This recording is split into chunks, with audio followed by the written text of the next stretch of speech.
Hey folks, today is Monday, November 25th, 2019. This is Roland Martin Unfiltered, broadcasting from Houston.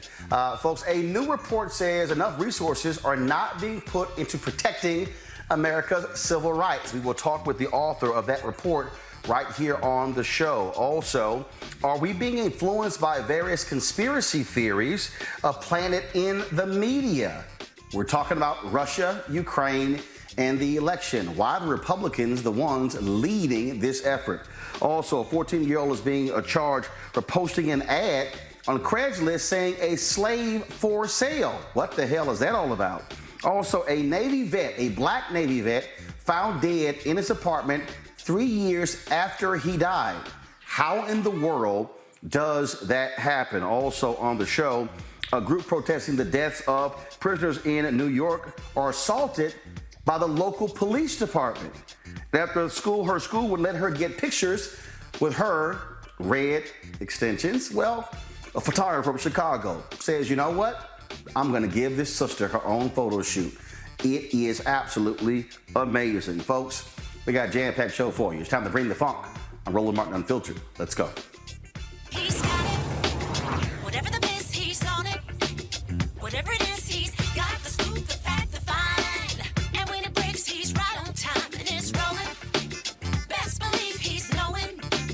Putting it down from sports to news to politics. With entertainment just for kicks, he's rolling. It's on go, roll, y'all. It's Roland Martin, yeah. Rolling with Roland now. He's funk, he's fresh, he's real, the best, you know he's Roland Martin now.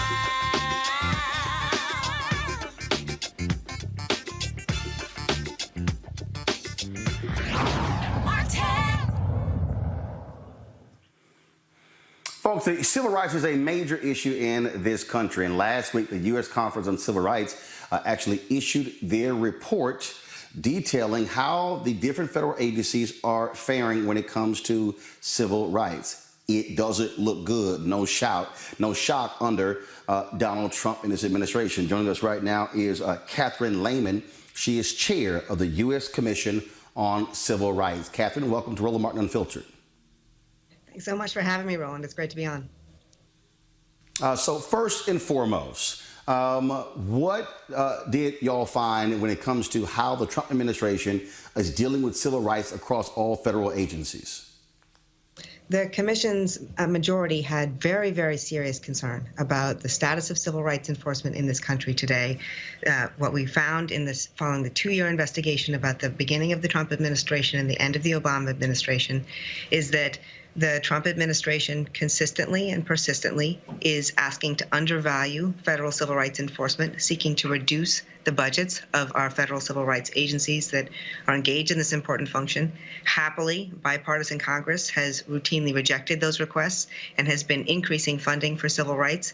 Even with that increase, what we find is that our federal civil rights agencies do not have sufficient staff, do not have sufficient budgets to meet the volume of need of the kinds of complaints, the kinds of concerns that are coming in to the federal government from Americans across the issues that civil rights touches, and that we continue to need more people and more capacity to be able to do the important work of creating a civil rights safety net for the entire country.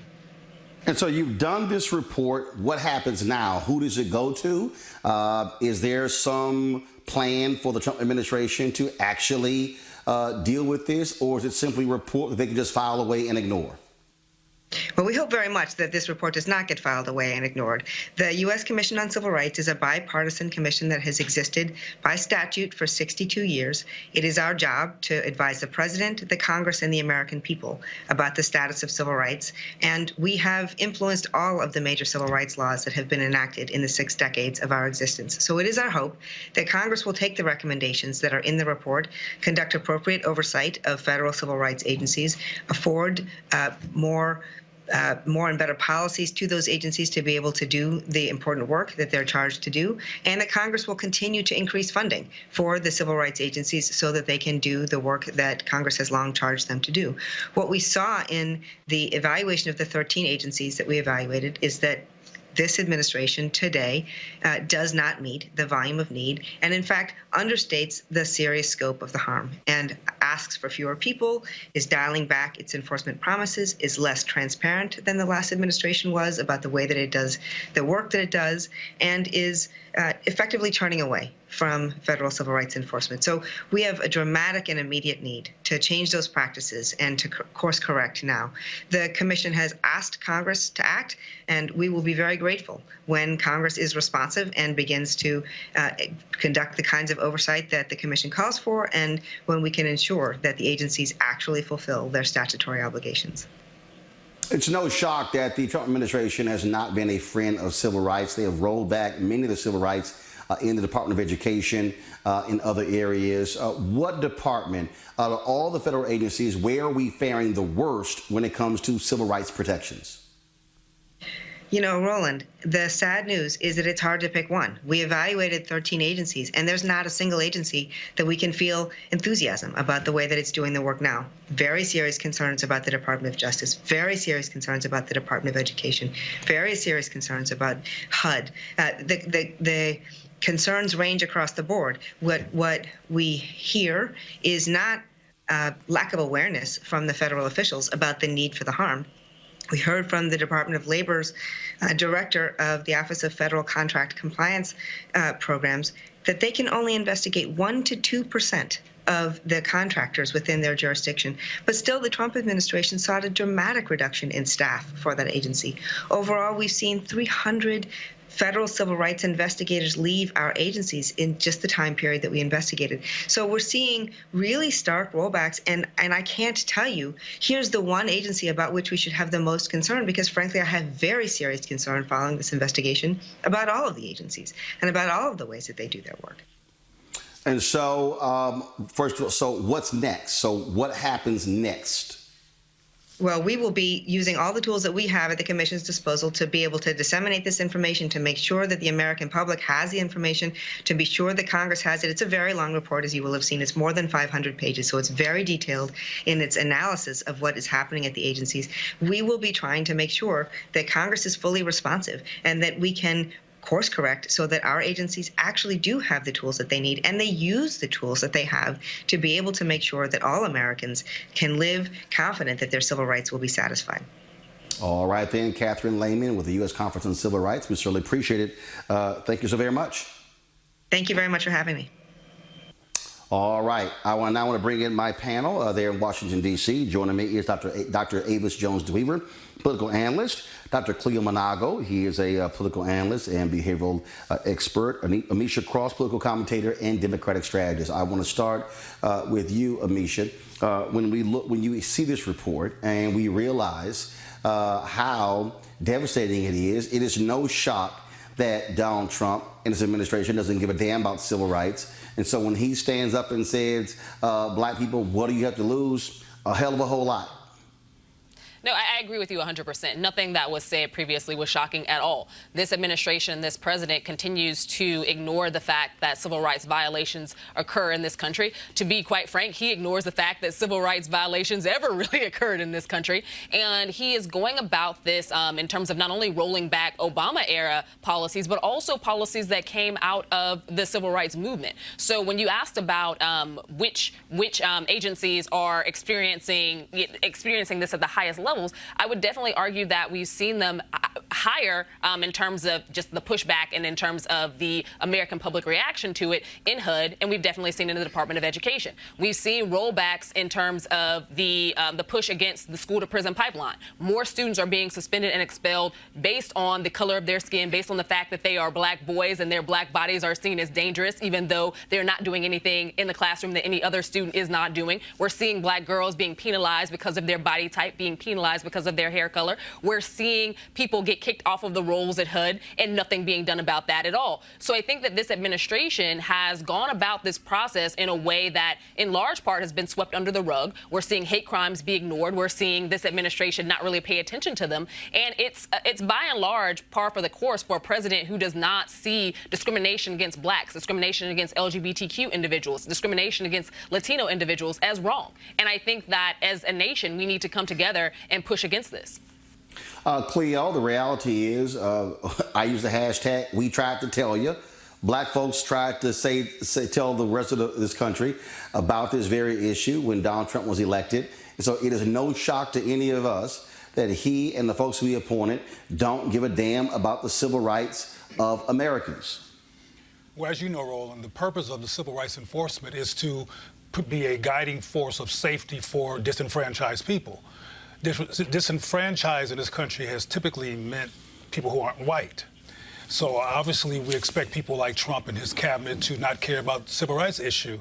I think Ms. Lehman mentioned something about trying to get the Congress to step up more in resistance to this attempt to erase everything. And I'm just wondering, I haven't been fully informed here, and I'm wondering if Congress has been resistant, because this should have been fully expected. As you said, we tried to tell you, as I have said often, white supremacy is going to do what it can to marginalize everybody else and put itself in the center, which means taking away anybody's rights. That is fully expected, like it's expected for the ground to get wet when it rains. So my concern is, what is the preemptive factor here? What is the people in position to actually resist what Trump is doing? And she gave me the impression that not much is happening on the congressional side to prevent Trump from doing what he wants to do, and his cabinet. Because it's not just Trump. I want to reiterate that. People focus on Trump, but Trump has a whole bunch of other people that agree with him, including voters, white voters mostly, who support his racist perspective and activity. Avis, bottom line is this here. It's not going to get better. Trump doesn't give a damn, doesn't care. We know for a fact that he started his whole career off getting slapped with housing discrimination complaints. And so, look, at the end of the day, Republicans in the Senate, they don't care. All they're focused on are confirming as many right-wing federal judges as possible who are going to be as hostile as civil rights to his administration. Absolutely. So this is exactly why voting matters, right? I mean, nothing burns me up more than to hear people discount the importance of their vote and not really getting the link between why it's important, and also making the argument that there's no difference between the two parties. Clearly, the Democratic Party is not perfect. There are lots of things that we can complain about. But to say that there's no difference between the Democratic Party and the Republican Party is complete ignorance. And the reason why there is not anything that Congress is doing right now to be able to counteract the complete destruction of decades of civil rights work that had been put into place is because they can't. I mean, you have right now about 300 bills that have passed the democratically controlled House that's sitting in Mitch McConnell's graveyard in the Senate. He proudly calls it a graveyard. He does not want to pass anything that's coming out of the House. So no matter what they pass, no matter what fixes they can develop in the House, it's not going to move out of the Senate.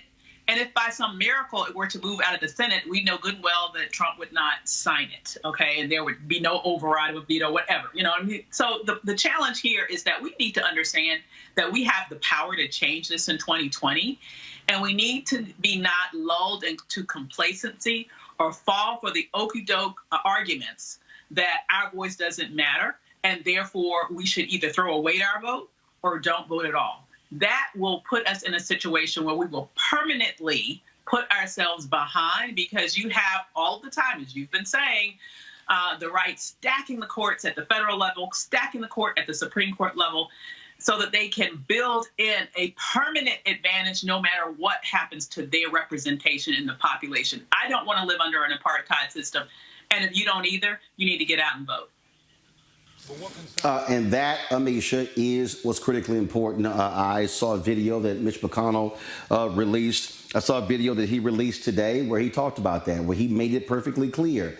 They're going to be advancing more conservative justices. He said they have moved 2. They're going to move 8 this week. They are hell-bent on putting as many federal judges on the bench, and these people do not agree with civil rights, and they will be ruling against civil rights lawsuits and other actions for the next 50 years. Absolutely, Roland. And I think that this is one of the things that voters, especially black voters and minority voters overall, need to really understand.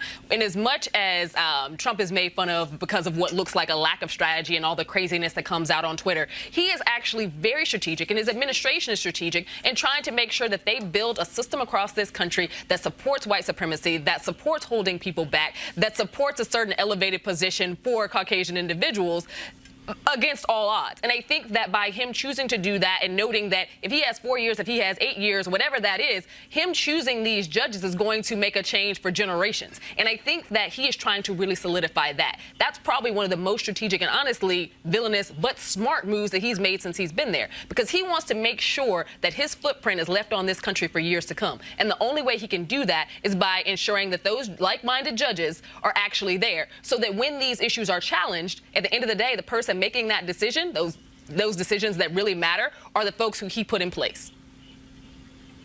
But optics really matter a lot. And the reason I raise the issue of optics is because Cleo, there are people, black people I'm talking about, who don't see enough outrage from Congress, from the Congressional Black Caucus, around these issues. So because they don't optically see any outrage, even against Trump's killing all of these civil rights bills, there's no, even though McConnell has a death, a graveyard or whatever, Congress still needs to make it a more demonstrative fact that they care about these issues, so the black community can see that they care about them. And then once the black community sees that they care about them, when they recommend the black community goes out and vote, the black community will be responsive and go out and vote. One of the things I've heard in my conversations with the community is that, for example, police brutality has been a problem even during the Obama administration. And now it's still a problem under the Trump administration. And there's been no resolution. So they feel like, well, none of y'all can respond properly to our issues, so we don't care what you say. What you say doesn't really matter because we don't see no on-the-ground evidence of your positions making a difference directly in our communities, so we're not voting. But part of what Trump has done that is scary but also very maniacal is that he has operated the news cycle in a way... One second.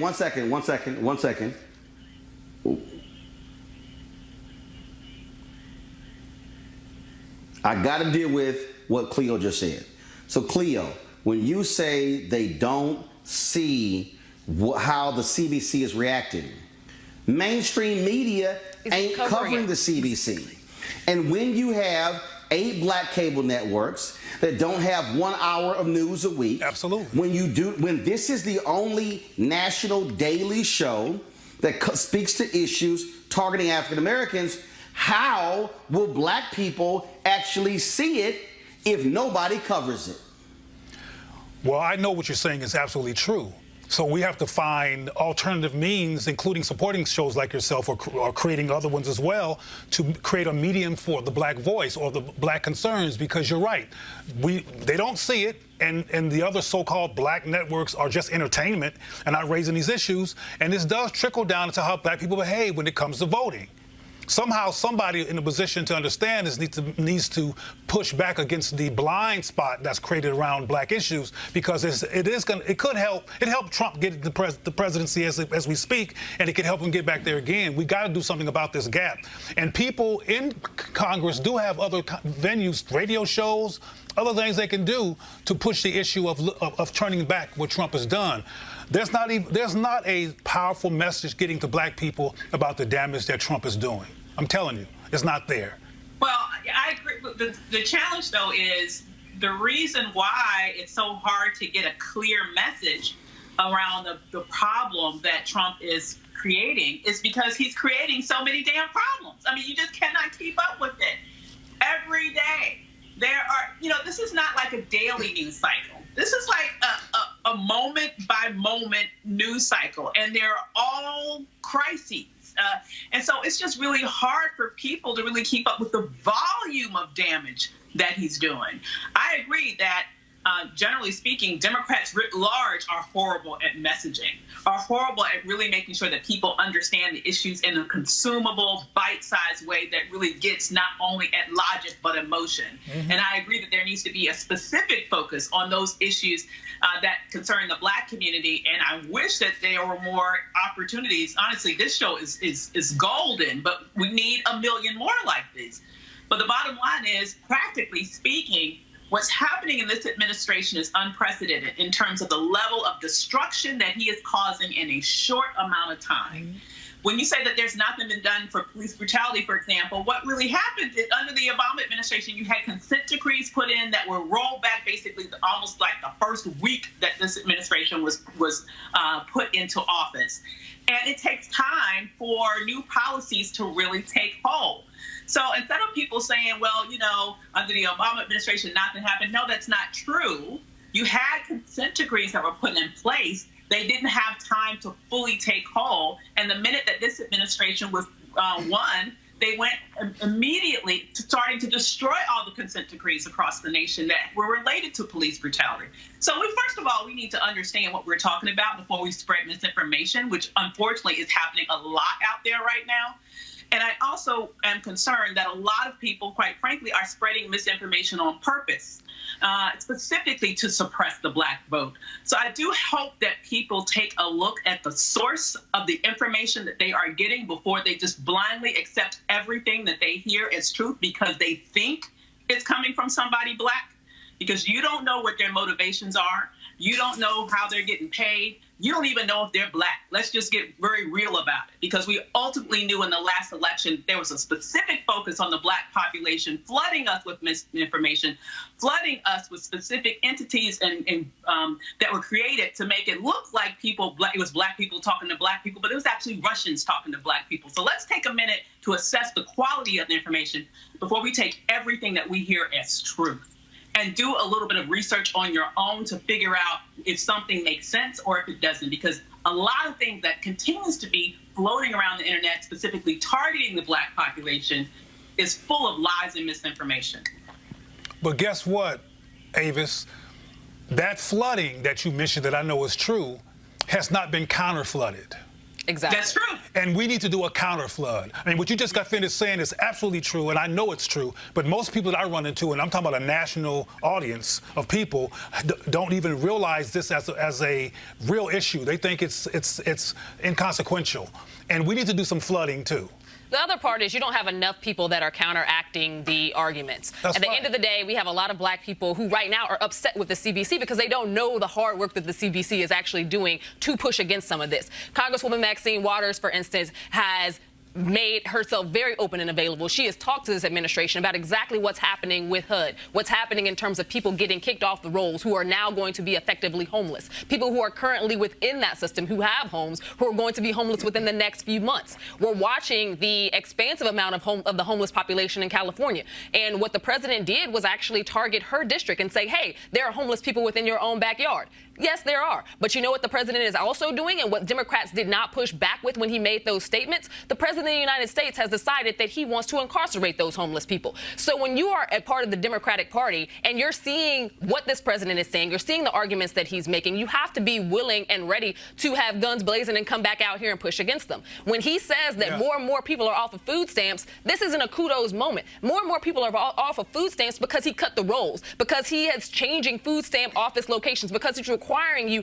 to bring in 4 and 5 types of different identification to actually qualify. Even though these people have not advanced in their employment, they're in no better place than they were 6-7 months ago, a year ago. Yes, the numbers are going down, but they're going down because people are getting penalized for the very thing that they need to survive. So until we are able to actually showcase exactly what this administration is doing and make it not look like a highlight point or an economic gain, then we're going to consistently be at a loss. All right, folks. I got to go to a break. We come back. Russian conspiracies. Republicans go on national television saying that, hey, Ukraine could have very well impacted and hurt the election in 2016. That's a lie. Malcolm Nance will explain why we cannot fall for the Republican and Russian conspiracies. That's next. Roland Martin Unfiltered. Back in a moment. You want to check out Roland Martin Unfiltered? youtube.com/Roland S. Martin. And subscribe to our YouTube channel. There's only one daily digital show out here that keeps it black and keep it real. It's Roland Martin Unfiltered. See that name right there? Roland Martin Unfiltered. Like, share, and subscribe to our YouTube channel. That's youtube.com/Roland S. Martin. And don't forget to turn on your notifications so when we go live, you'll know it. Want to support Roland Martin Unfiltered? Be sure to join our Bring the Funk fan club. Every dollar that you give to us supports our daily digital show. There's only one daily digital show out here that keeps it black and keep it real. As Roland Martin Unfiltered. Support the Roland Martin Unfiltered daily digital show by going to RolandMartinUnfiltered.com. Our goal is to get 20,000 of our fans contributing $50 each for the whole year. You can make this possible. RolandMartinUnfiltered.com. All right, folks, sorry, having some technical issues there with our ad for, of course, the cannabis company. So let me just, first of all, they are sponsored the show, so let me go ahead and read this thing live. Of course, as I was just saying there, you talked about the hemp plant, the good cousin of marijuana, has a much higher concentration of hemp, which gives you all the medical benefits of marijuana without getting you high. Now, of course, hemp farming is now legal in the United States, and that is creating one of the largest commodities worldwide. So the folks at 420 Real Estate have this deal. What they want to do is buy the land and then license to high-paying tenants. And that's right, they will simply be landlords. And so it's all about understanding the economic landscape, and that's what 420 wants to do. And so what they offer is an opportunity for you to be able to join this crowdfunding campaign for as little as $200 up to $10,000. $200 up to $10,000. That's the minimum investment. If you want more information, go to marijuanastock.org. That's marijuanastock.org. What it will take you to is to a crowdfunding page that will then explain to you all that is involved. So we certainly appreciate 420 Real Estate being a partner here on Roland Martin Unfiltered. Folks, over the weekend, if you saw Fox News, you likely didn't. Black folks don't pretty much watch Fox News. But Senator John Kennedy of Louisiana was interviewed by Chris Wallace, and he was asked the question about Russian interference in the election. Kennedy actually said that, it could be the Russians or the Ukrainians, even though all of the American intelligence agencies have said it was Russia. In fact, Russia is the one behind the campaign to actually get people to think it's Ukraine. And so guess who is falling for it hook, line, and sinker? Donald Trump and all the Republicans. It is by design for them to throw out as many conspiracy theories as possible in order for us to fall for the okie doke. We don't, but of course, those nutty MAGA supporters, they are. Joining me right now is the author of how The Plot to Destroy Democracy, How Putin and his Spies Are Undermining America and Dismantling the West, is Malcolm Nance, a former naval intelligence officer. You often see Malcolm, of course, as a commentator on MSNBC as well. Malcolm, welcome back to Roland Martin Unfiltered. Well, I'm glad to be back. Roland, you'll be happy to know that I actually have a new book that launched this week called The Plot to Betray America. Okay. That addresses this very issue. All right, cool. The Plot to Betray America. So let's deal with that. Again, it was amazing to sit there and listen to this senator go, yeah, the Russians, and it could have been Ukraine. I mean, this is exactly what Putin wants, and Donald Trump and the Republican Party are simply doing the job of Vladimir Putin. You're absolutely right. And you have to understand something. When we talk about Ukraine, there are two Ukraines being discussed, and you need to keep track of each. One was the old Ukrainian government by a man by the name of Yanukovych, who was pro-Moscow, wanted to bring Ukraine back in the sphere of Russia, almost a satellite state like they were. Paul Manafort, the guy who was convicted of money laundering, worked for this government and provided them with dirty tricks to try to suppress their people and get back into Russia's sphere. The other Ukraine is the one that broke out in 2014 that was pro-NATO, pro-European Union, pro-American, and they loved the West, and they didn't want to be with Putin. They were the ones who started investigating Manafort and who are against Donald Trump. Well, not against Donald Trump. They're against Russia, who they are in direct combat with. So when Trump and Giuliani and senators like Kennedy go out and make crazy statements talking about, well, maybe it was Ukraine that actually hacked the Democratic National Committee. They are literally doing the bidding of Moscow. Moscow is in open combat against Ukraine using insurgent forces. They seized Crimea, which was a huge part of their country. And Donald Trump and Giuliani and Paul Manafort apparently have decided that Moscow's version of events, which, by the way, was drafted by Vladimir Putin, is the way that America should see this. But it's a crazy conspiracy theory because it means everything that was investigated over the last 3 years is a lie, and that Ukraine, who is our ally, actually worked with Hillary Clinton to steal the DNC's own emails so Trump could become president. See, nobody can figure it out. You know, Malcolm, it is simply stunning to look at individuals who just laud Ronald Reagan and what he did when it came to the Soviet Union, and to watch these people accept anything that Putin says. I have never seen a party sell its soul because they are so afraid of a madman tweeting something about them. Well, what you're seeing is you are watching the Republican Party has been co-opted. But many people ask me, and I just came off a 3-week book tour, and they were saying, why are the Republicans doing this? They were cooperating before. They were being decent. I suspect what Torre from, former MSNBC host, now podcaster, said. He said, it's hoods off. What you're seeing is Republicans are actually acting the way they have always wanted to act. And it was the common decency, the appeal to being, equal to your fellow American, wanting to do good within the confines of the Constitution and our laws. They never really believed that. And now they are descended into tribalism. And, I actually wrote in this new book, Plot to Betray America, that the Trump supporters in Congress and the Senate are sort of like that mythical animal from the cartoon Little Abner, the shmoo. And the shmoo's characteristic, you might remember him, he's a white bowling pin-looking character. The shmoo's magical characteristic was, when you look at it, it would turn into whatever food you were desiring at that moment. And, I believe that the Republican Party, now completely beholden to the anger and the hatred of their base, are just shmoo.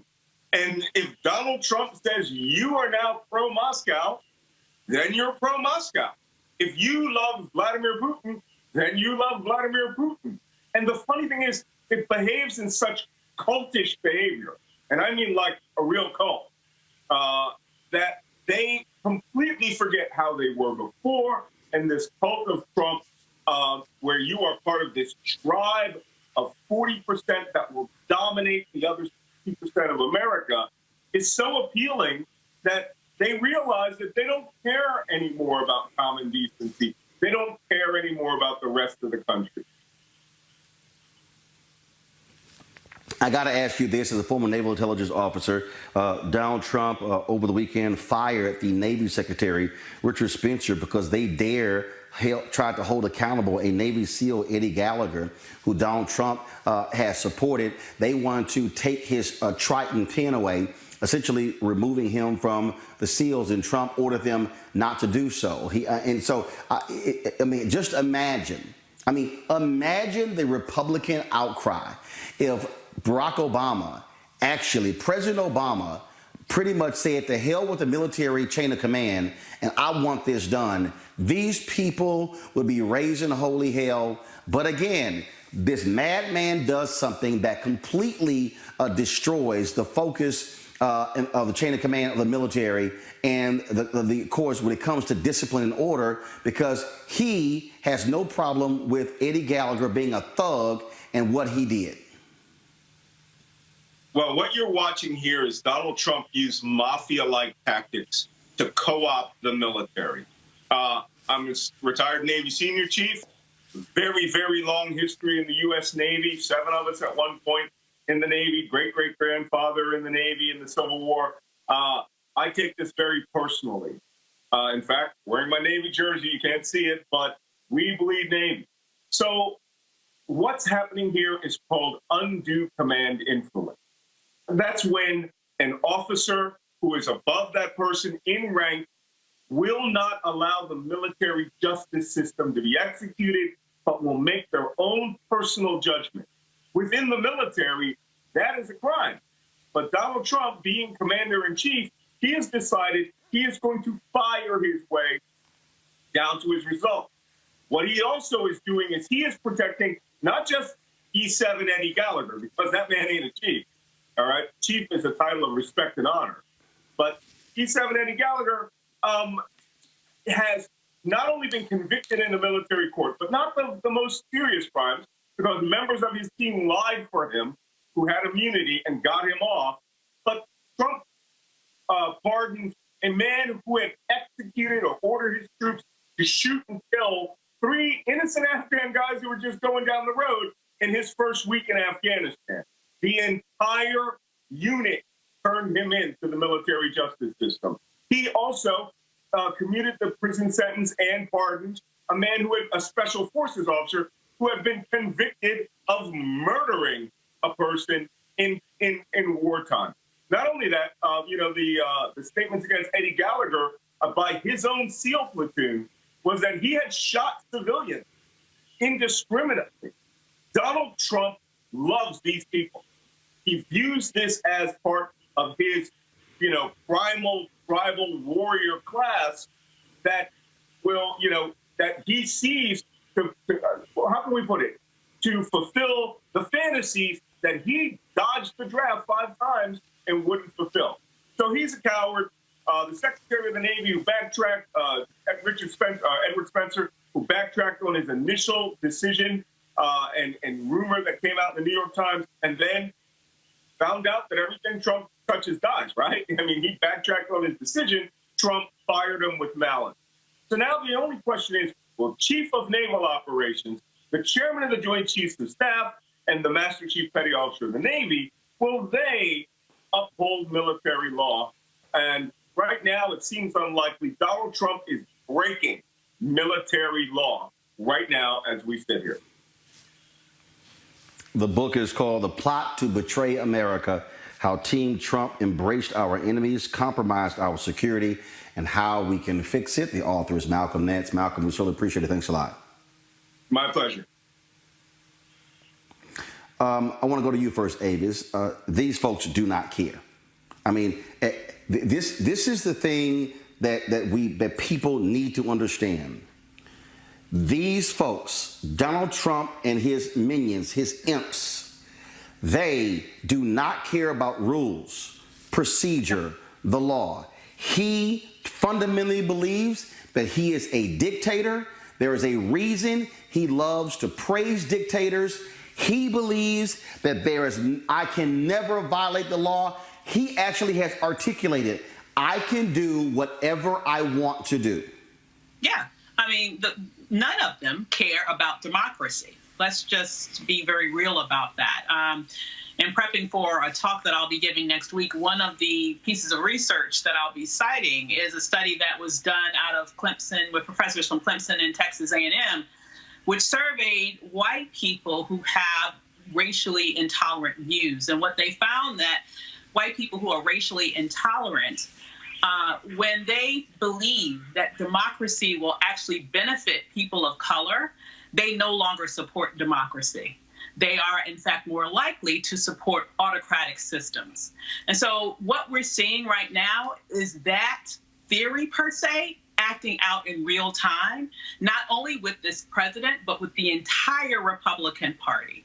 What they are doing is traitorous to this nation. But the bottom line is they don't care. They want power, and all-consuming power, so much that they are willing to sacrifice the fundamental bedrock of what this nation is, not only to get it now, but to hold on to it even when they no longer make up a numeric majority. it's the same thing we've been talking about in terms of packing the court.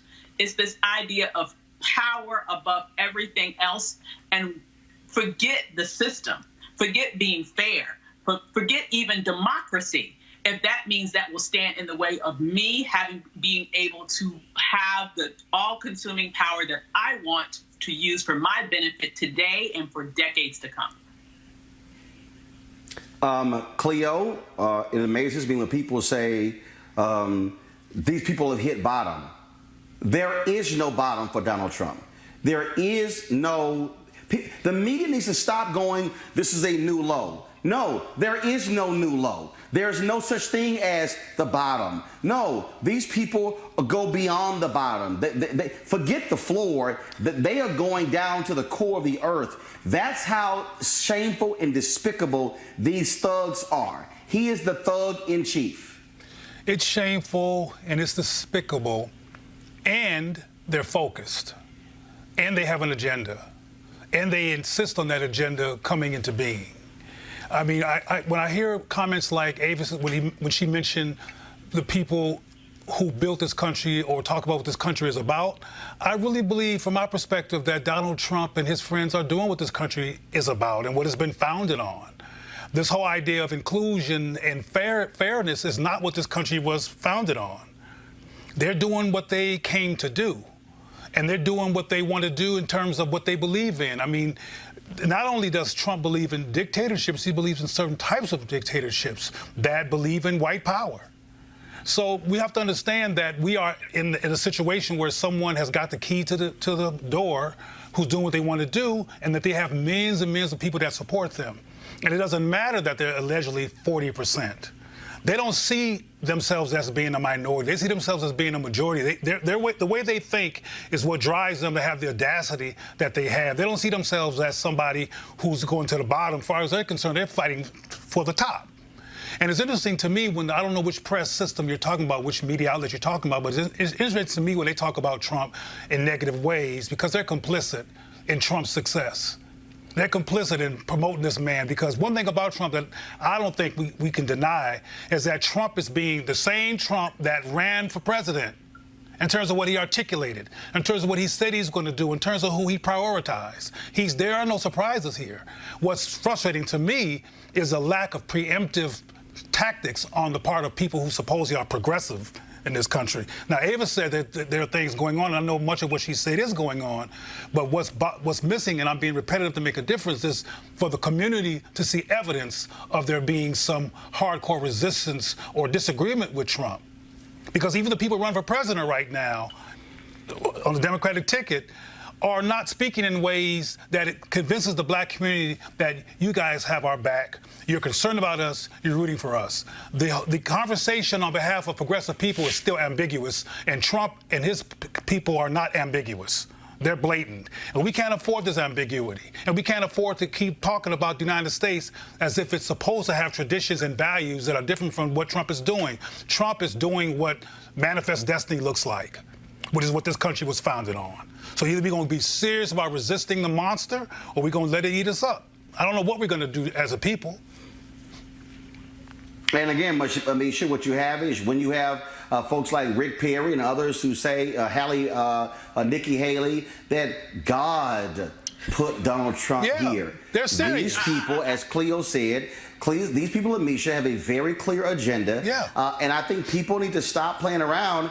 And it's amazing how these media people are all of a sudden waking up. Jake Tapper had some special the other night on the president's lies. Hell, I remember, Misha, when they were scared to even say the man lies. Exactly. So Trump, they were scared to say it.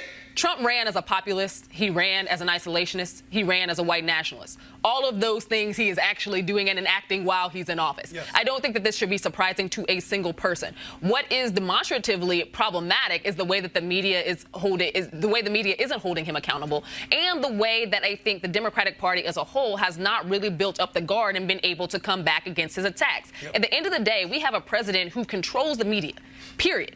We have a president who has decided that he is going to go by any means necessary, whether that's, aligning himself with foreign dictators, whether that's reading from the dictator playbook, whether that is basically trying to assemble this super minority of people in this country that he believes are going to follow this agenda. And by and large, when you have a population of people who feel like they have been transgressed, who feel like their population is dwindling, who feel like their place in America is now changing, who feel like people of color may just take over, they have found a shelter in this man. Right. And it is a very scary thing. And I think that the media needs to do more in terms of calling it out. Organizations, civil rights organizations, progressive organizations, the candidates themselves. At the end of the day, there's a certain level of fear that I think not only media professionals have, but others in the political sphere have around attacking this president and his following for who they actually are. And I think that if we really want to make America into this great place, this shelter of democracy where all rights are equal, which it has never been, but if we're still ascribing to be there, then we have to make sure that we are basically quelling this demonic presence that we happen to see right now. That is absolutely fine with diminishing the rights of minorities, diminishing the rights of LGBTQ individuals, diminishing the rights of anyone they see against the order of whiteness. And I think that is the core of what we're dealing with here. This president could care less about the order of the Constitution. He could care less about the preservation of the White House. He could care less about our standing abroad. It is all about making sure that white elite remain feeling white elite, despite the fact that the numbers of the population continue to dwindle. But guess what? The United States All right, press folks. agrees with one second.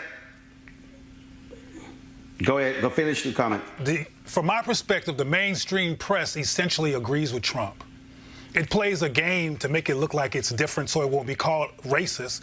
But as you talked about all the time, Roland, about the lack of black executives, the lack of black decision makers, the lack of black affirming people in the media stratosphere, the whole thing is white supremacists. They're just playing a game of whatever we're going to call the game, where they're trying to make it look like they care so we can create some tension in this media system. But they're all on Trump's side, all of them. I got you. All right, folks, there's an interesting story here. A 14-year-old Illinois boy is facing hate crime charges for posting this photo of a black classmate on Craigslist with the caption, "Slave for sale." The boy, who was white, appeared in DuPage County Juvenile Court last week on 2 counts of committing a hate crime and 1 count of disorderly conduct. Prosecutors said the freshman at Naperville Central High School took a picture of his classmate, who was also 14, as they sat at the lunch table. He then posted the picture on the classified ad website, along with other offensive language, including racial slurs. Also, this strange story, folks, out of Dallas, where the mother of a Navy veteran is seeking answers after her son's body was discovered in his Texas apartment, where officials said he had been dead for 3 years. The remains of Ronald Wayne White were recovered on November 12th from the DeSoto Town Center Apartments, which is, of course, a suburb of Dallas. White's mother, Doris Stevens, said the last time she spoke to her son was 3 years ago in November, this month, November 2016. He was a defense contractor who was frequently out of the country, and his bills were paid through automatic withdrawals from his account. Maintenance personnel found his body when they responded to a service issue. His mother did say that he suffered from diabetes, and they also found diabetic medication all throughout the apartment. But man, talk about, that is the strangest thing in the world, that somebody could actually be missing not be heard of from for 3 years. That is, and what I'm trying to understand, Avis, is how does the company not contact this family? Like, he wasn't showing up for work. Absolutely. I mean, it is a sad indictment on our society in terms of how we apparently don't have substantial relationships and connections with people. That someone can be laying dead in their house for 3 years. And you're right, the company doesn't notice that they're not showing up for work, or if they are noticing, they don't think to contact anyone just to make sure he's okay. I understand he spent a lot of time out of his country, but does he not communicate with his family when he's out of the country? I go out of the country too, but the entire time that I'm gone, I'm reaching out to my sons. I'm reaching out to people that I care about. So it just, to me, demonstrates how disjointed our society has gotten in some extreme circumstances. And I hope that with all that we each do in terms of our professional lives, that we also know that we shouldn't neglect our personal lives and our relationships, because at the end of the day, when we need somebody, when somebody needs to, when we it's the relationships that are going to matter when we're in situations like this. Got it. So someone will check on us, if at all we ever go missing.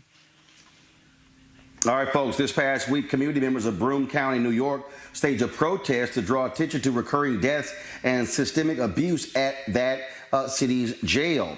Demonstrators disrupted the legislative session and delayed the vote on the controversial bill. Local law enforcement got involved with SWAT units, attack dogs, and dozens of heavily armed guards. Watch this.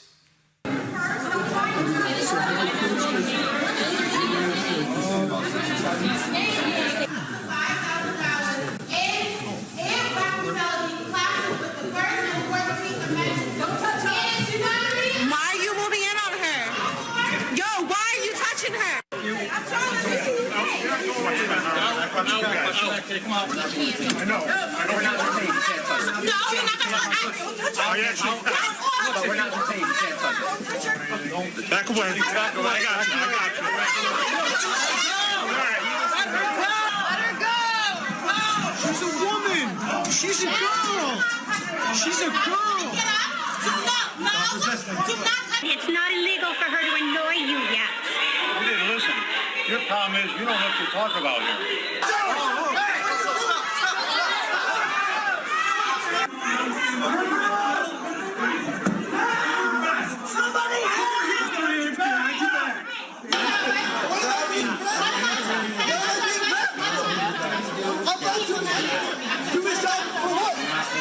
Citizens, is that your job?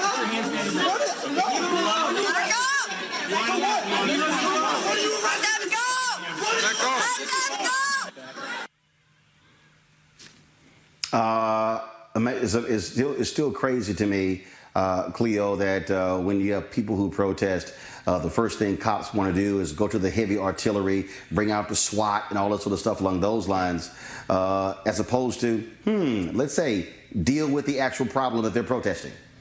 Well, as we can see, at least from my perspective, there's a lot of cops who like control at all costs, and they want you to control yourself for them at their beck and call, and if you don't do it, you're in trouble. So this is another example of people being harassed and thrown on the ground because they won't do what the cops said. And it might have something to do with who they were. These are women who were protesting the legal system and the penal system.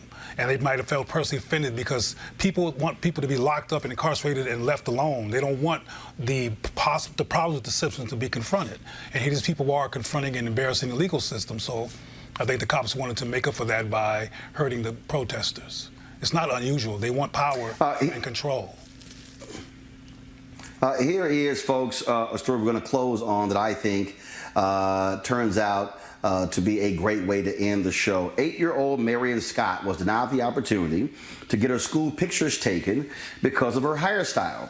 Ben Creech, the principal of Paragon Charter Academy in Jackson, Michigan, said that Marion's red extensions violated school policy. Needless to say, the little girl was not happy. She was extremely upset and emotional as a result. Yet when Chicago photographer Jermaine Horton read about this story on Facebook, he wasted no time getting in touch with her parents to arrange a photo shoot tailor-made just for her. Folks, he drove from Chicago. He drove hours to Jackson, Michigan, in order to do this photo shoot. Look at these photos here. Talk about some absolutely gorgeous photos. It is great, Amisha, that he did this. These photos have gone viral. And I just think this is a gorgeous young lady. I don't understand how in the hell the red extensions somehow violate school policy. My God. But I say great job, Jermaine, what he did, of course, with this young girl, Marion Scott. Amisha, your thoughts? Absolutely. I mean, this is a beautiful child. Those actually look like ribbons more than any type of real hair violation. But I think that the bigger issue here that we have to recognize is that school push out for girls is real. And being able to isolate them for body types, for hairstyles, it's something that happens in public schools across this country. And this is just one extreme example of that. I think that we need to continue as community members, but also for those who are parents, to understand that you need to have a strong voice in the policies that exist at your school, and acknowledging that black kids, particularly black girls and boys, are going to be penalized at much higher rates. That hairstyle and hairstyles like it aren't something that are going to distract, aren't something that are going to stop the learning potential of any student, aren't something that's going to stop them from getting a job. And we need our school administrators, principals, and teachers to understand that that type of resistance is not going to be tolerated when it comes to punishing kids for basically just having a hairstyle. It's just not that big of an issue. Avis, when you look at those photos, you see certainly how gorgeous this young girl is, but it just shows you again how the color and the vivaciousness and how all of these things that black people bring to the table, other folks got a problem with, including some black people. Unless a Kardashian wins. I mean, it is part of our culture to be expressive, to be creative, to think outside of the box in terms of how we show up in the world. And the little girl, as you said, she's gorgeous, absolutely beautiful. And I also want to give kudos to this photographer who was so forward-thinking to say, I am going to do something about this, and to have the amount of fortitude to get in his car and drive all the way from Chicago to Mississippi to take these shots. Kudos to him, too, because let me tell you, if we don't celebrate our own children, nobody else will. Social media. Cleo, first of all, just get a correction. He drove from Chicago to Michigan, of course, which is next door, not Mississippi, so that was my bad. Cleo, go ahead. I'm just saying social media can be a strange place, but this is an example of it working well and being in benefit to people. She's adorable, and I'm glad that she didn't get her heart broken, and that was it, that the story wasn't over, that this person saw her and came and rescued her heart and her self-concept and let her know she's beautiful. And in these pictures, you can tell she agrees with the idea that she's beautiful. She's vivacious and gorgeous. And this is a good story to end on because it's positive. It's showing somebody supporting another person, and it's showing the system's attempt to restrain black beauty not winning the war. We won the war this time, and it's really a beautiful thing. All right, then, folks, I am here in Houston because on Saturday, the Black Former Students Network at Texas A&M University held their Aggie Impact Gala. I was one of the 9 Texas A&M graduates who was honored there, along with my man, nephew Tommy, from the Steve Harvey Morning Show, his wife Jackie, also Richmond Webb, longtime NFL player, Von Miller, and a number of others as well. It was Aaron Ford, one of the folks. He's also the Black Attorney General there in Nevada. It was a fantastic event. Of course, we live streamed the event as well, and so tomorrow we'll show you, have some of the videos from that gala as well. And like I say, it was a great opportunity, so I certainly thank our Black Former Student Network for that honor and look forward to the second annual Aggie Impact Gala taking place on next week. All right, folks, we've got to go. If you want to support what we do here, Roland Martin Unfiltered, please do so by supporting us at again, RolandMartinUnfiltered.com. You can join our Bring the Funk fan club. We cover the stories other folks don't. Tomorrow on the show, we'll be talking about gentrification. Here in Houston, there's a famous restaurant. It has been doing gangbusters since they launched a few years ago. It's called the Turkey Leg Hut. Well, guess what? White residents have moved in what used to be a black neighborhood, now complaining about the smoke and the crowd and their fans and all kinds of noise along those lines. And they've gotten an injunction to keep them from using their smokers from 8 p.m. to 6 a.m.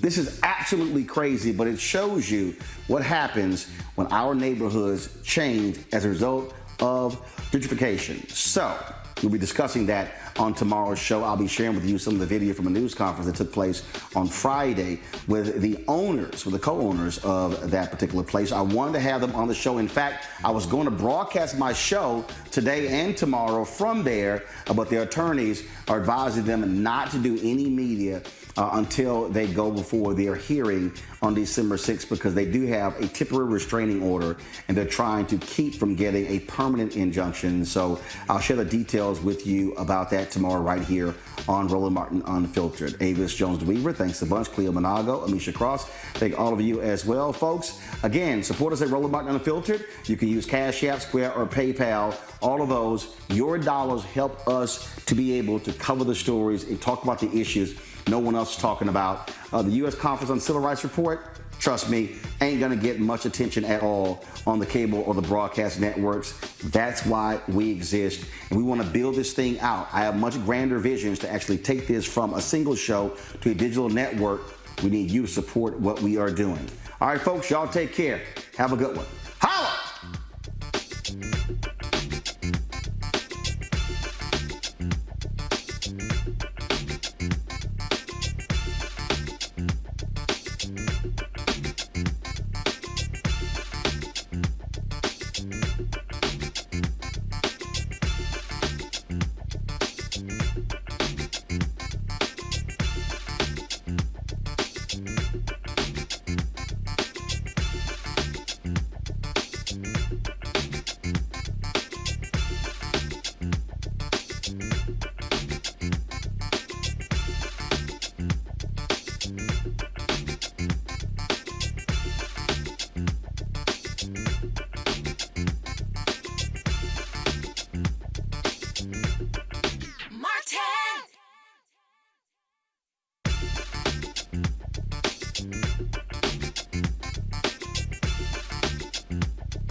You want to support Roland Martin Unfiltered? Be sure to join our Bring the Funk fan club. Every dollar that you give to us supports our daily digital show. There's only one daily digital show out here that keeps it black and keep it real as Roland Martin Unfiltered. Support the Roland Martin Unfiltered daily digital show by going to RolandMartinUnfiltered.com. Our goal is to get 20,000 of our fans contributing $50 each for the whole year. You can make this possible. RolandMartinUnfiltered.com. This is Diala Riddle, and you're watching Roland Martin Unfiltered. Stay woke. This is Director X, the director of Superfly on the red carpet, or the black carpet, and you're watching Roland Martin Unfiltered. Yo, what up, y'all? This is Jay Ellis, and you're watching Roland Martin Unfiltered. Hi, I'm Chaley Rose, and you're watching Roland Martin Unfiltered. I'm Lex Scott Davis, and you are watching Roland Martin Unfiltered. Hey, what's up, y'all? It's your boy Jacob Lattimore, and you're now watching Roland Martin right now.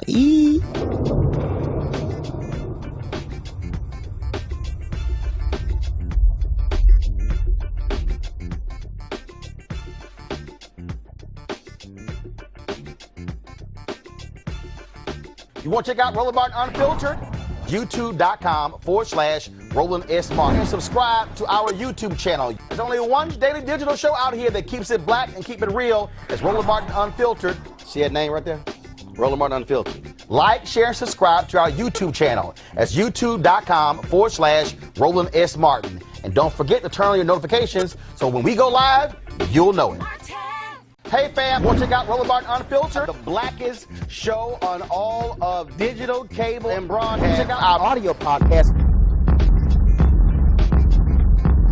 There's only one daily digital show out here that keeps it black and keep it real. It's Roland Martin Unfiltered. Press play.